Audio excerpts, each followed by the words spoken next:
It's consistently been one of the top-selling car brands in the country, but up until recently there's been one thing missing from Mazda's Australian lineup: an electric car. Well, as of today, you can consider that gap officially filled, with confirmation that the first ever production electric Mazda, the MX-30 we have here, is making its way to Australia in 2021.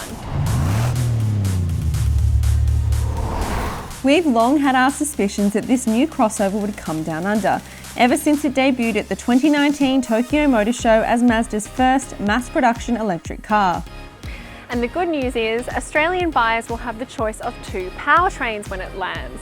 This, the mild hybrid MX-30, and the full electric MX-30, both of which I'm getting a preview of today. The mild hybrid will arrive a little earlier than the electric car, with local pricing and specifications for both yet to be announced. It will be powered by a 2-litre Skyactiv-G engine paired to Mazda's M hybrid system, offering outputs of 114 kilowatts and 200 newton meters, and claimed fuel economy on a combined cycle of 6.4 litres per 100 kilometres. The mild hybrid is also front-wheel drive and boasts a 6-speed automatic transmission. Meanwhile, the full electric MX-30 will land in mid-2021, featuring a few subtle variations, including the electric badge and obviously the charging point where a fuel cap would be. The key differences are under the skin, with the electric variant boasting a 35.5 kilowatt-hour lithium-ion battery pack, plus a 107 kilowatt electric motor on the front axle. The electric MX-30 offers around 224 kilometres of NEDC-approved range, and Mazda claims the MX-30 takes around 3 hours to charge on a 6.6 kilowatt AC socket, or 36 minutes on a 50 kilowatt DC fast charger. The MX-30 is much the same size as Mazda's CX-30, but obviously its big point of difference are these freestyle doors, which open outwards for ease of entry and exit and are based on the Mazda RX-8s. If the doors set off your safety alarm bells, Mazda says fear not. A rigid body structure means the car still boasts excellent collision performance, receiving a 2020 5-star Euro NCAP rating, although an official ANCAP rating is way off yet.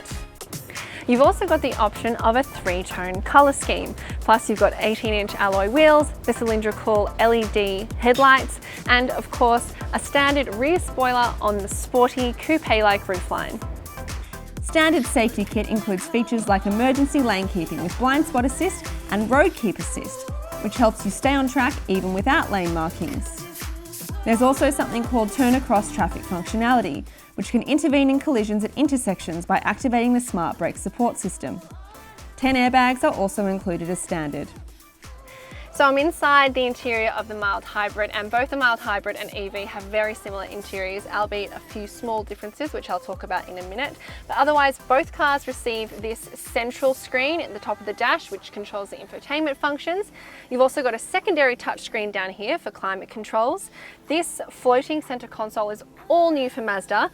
Plus, it features this nifty heritage cork, which is a bit of a nod to Mazda's history as a cork manufacturer. And on top of that, a lot of the materials used in this cabin are either sustainably sourced or recycled. Vegan leatherette upholstery and fabric made from 20% recycled thread feature on the seats, while the doors are finished in a fabric made from recycled plastic bottles.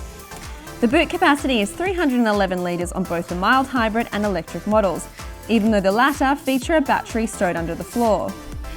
As you'll see in the electric MX-30, everything looks much the same as in the mild hybrid, but you will notice a few key differences with the digital driver display. Most notably, it just shows you how much range and charge you have left. Of course, we're yet to find out the specific lineup, details or pricing information, but in the UK, where EVs attract subsidies, the electric MX-30 is priced at just under 60,000 Australian dollars. Unfortunately, it's unlikely this will have much bearing on Australian pricing, so we'll just have to hold out for local info. Given the popularity of Mazda's other models, we'll wait with bated breath to see how a full electric Mazda will perform in Australia's still developing EV market. In the meantime, stay tuned to Car Advice for updates on pricing and spec for this exciting new arrival.